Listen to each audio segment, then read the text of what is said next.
Norway நாட்டுல கண்டுபிடிக்கப்பட்ட இந்த M416 அப்படிங்கிற கன்னு வந்து பாத்தீங்கன்னா வந்து லாங் ரேஞ்ச் ஃபைட்டுக்கு ஒரு சூட்டபிளான ஒரு கன்னு. பப்ஜி கேம்லயே வந்து பாத்திருப்பீங்க நிறைய பேர் one of the most favourite கன்னு வந்து பாத்தீங்கன்னா வந்து இந்த ஒரு M416 சொல்லலாம். சோ லாங் ரேஞ்சா இருந்தாலும் சரி, ஷார்ட் ரேஞ்சா இருந்தாலும் சரி, அதிக புல்லட்ஸ் வந்து ரீகேல் கண்ட்ரோலோட அடிக்கக்கூடிய ஒரே ஒரு கன்னு வந்து பாத்தீங்கன்னா M416 தான். இது அடிச்சுக்கிற ஆளே கிடையாது. ரீகேல் கண்ட்ரோல் என்னன்னு வந்து பாத்தீங்கன்னா வந்து அந்த கன்ல இருந்து கிளம்பக்கூடிய ஒவ்வொரு புல்லட்டும் வந்து பாத்தீங்கன்னா மேக்ஸிமம் ஆஃப் த புல்லட்ஸ் வந்து எனிமியோட உடம்ப தொலைச்சது அப்படின்னா அதுதான் வந்து ரீகேல் கண்ட்ரோல். ஆனா இப்ப நம்ம பார்க்க போற கன்னு வந்து பாத்தீங்கன்னா அந்த மாதிரி ரீகேல் கண்ட்ரோல்ல பண்ணாது.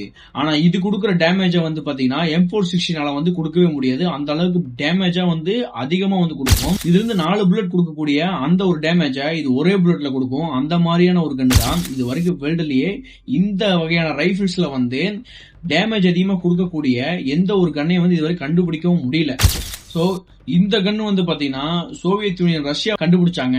மிக்கேல் கலாஷ்னிகோவ் சொல்லக்கூடியவர் வந்து பாத்தீங்கன்னா இந்த ஒரு கன்னை வந்து கண்டுபிடிச்சாரு. சோ AK-47 ரைபிள், இந்த ரைபிள் வந்து பாத்தீங்கன்னா வந்து பயங்கரமான டேமேஜ வந்து ஏற்படுத்தக்கூடிய ஒரு கன்னா வந்து எடுத்துட்டு இருக்கு. ஷார்ட் ரேஞ்ச் ஃபைட்னு வந்துட்டா அப்படின்னா வந்து பாத்தீங்கன்னா இந்த ஒரு கன்னை வந்து அடிச்சுக்கவே முடியாது. அந்த அளவுக்கு பயங்கரமா வந்து ஷூட் பண்ணக்கூடியது, அதே சமயம் டேமேஜ் ஏற்படுத்தக்கூடிய. என்னென்ன சண்டைக்கு போலாமா?